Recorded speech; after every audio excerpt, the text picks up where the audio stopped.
Hi అండి, నమస్తే. Welcome to my channel smart Neetu vlogs. నా వీడియోస్ కనుక మీకు నచ్చినట్లయితే లైక్ చేయండి, షేర్ చేయండి అండ్ సబ్స్క్రైబ్ చేయడం అసలు మర్చిపోవద్దు.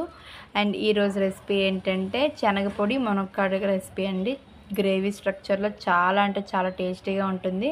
మీ అందరూ కూడా తప్పకుండా ట్రై చేయండి. మునక్కాడలో చాలా హెల్త్ బెనిఫిట్స్ ఉన్నట్టు అందరికీ తెలుసు. బట్ తినడానికి పిల్లలు మారం చేస్తారు కదా, వాళ్ళకు కూడా ఈ విధంగా చేసి పెట్టండి, చాలా చక్కగా తింటారు. అండ్ ఏంటంటే ఇప్పుడు ఆ ప్రిపరేషన్ కోసం ఎలా చేసుకోవాలనేది ఇప్పుడు చూసేద్దాం. మునక్కాడలు ఒక 5 కాడలు తీసుకొని చిన్న చిన్న పీసెస్ లాగా పైన లేయర్స్ తీసి కట్ చేసుకొని పక్కన పెట్టుకోవాలి. తర్వాత 2 మీడియం సైజు ఉల్లిపాయలు, 4 పచ్చిమిరపకాయలు చిన్న చిన్న పీసెస్లా కట్ చేసి వేరే బౌల్లో పక్కన పెట్టుకోవాలి. అండ్ టొమాటోస్ని మనం చిన్న చిన్న పీసెస్లా కట్ చేసి యాడ్ చేసుకోవచ్చు. మనకి గ్రేవీ స్ట్రక్చర్లో కావాలనుకున్నట్లయితే ఇలా ప్యూరీలా చేసి కూడా యాడ్ చేసుకోవచ్చు అండి. ప్యూరీలా చేసినట్లయితే ఏమవుతుందంటే మనకి ఎక్కడా కూడా టొమాటో పలుకు కనిపించకుండా మొత్తం గ్రేవీ కన్సిస్టెన్సీలో ఉంటుంది. కాబట్టి మనం రైస్తో కానీ చపాతీలకు కానీ తినడానికి చాలా టేస్టీగా ఉంటుంది. మీకు కావాలి అనుకున్నట్లయితే చిన్న చిన్న పీసెస్లా టొమాటో కట్ చేసి యాడ్ చేసుకోవచ్చు.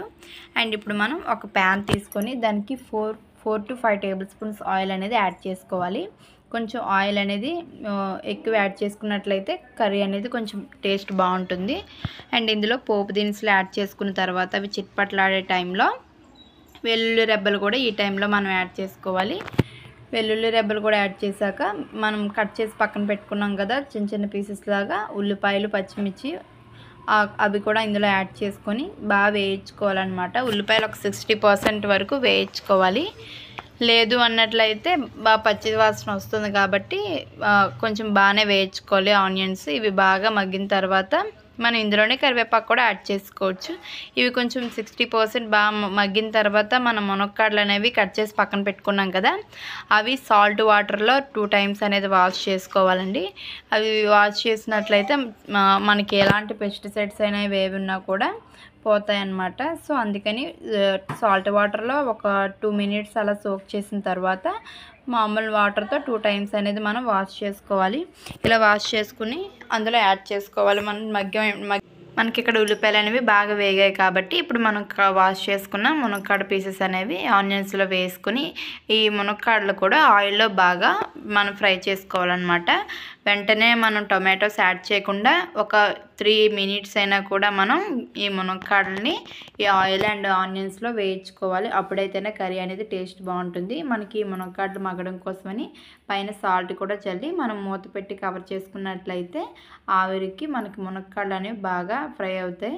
మనకి ఇలా ఫ్రై అయిన తర్వాత మనం ముందుగా ప్రిపేర్ చేసి పక్కన పెట్టుకున్నాం కదా టొమాటో ప్యూరీ అనేది ఇందులో యాడ్ చేసుకోవాలి. టొమాటో ప్యూరీ కూడా ఆయిల్ పైకి తేలేంత వరకు నీట్గా కలుపుకోవాలండి, లేదన్నట్లయితే పచ్చివాసన వచ్చేస్తుంది.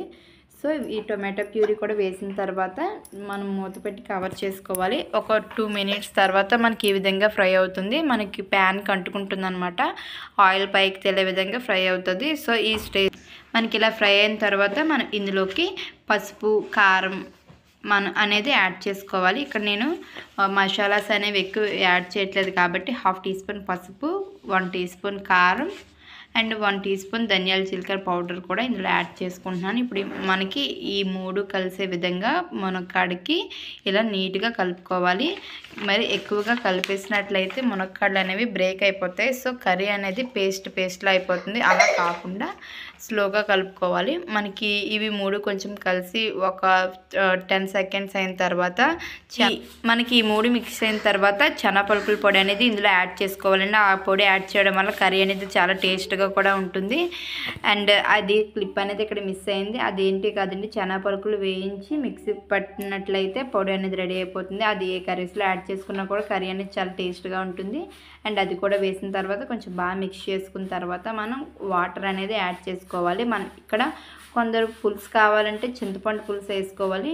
నేను జస్ట్ కర్రీయే ప్రిపేర్ చేస్తాను కాబట్టి వాటర్ యాడ్ చేశాను. అవి దగ్గరికి వాటర్ మగ్గేంత వరకు ఉంచుకుని ఆయిల్ అనేది కొంచెం పైకి తేలినంత వరకు ఉంచుకున్నట్లయితే మనకి వేడివేడిగా మునక్కాడ శనగపొడి కర్రీ అనేది రెడీ అయిపోయింది.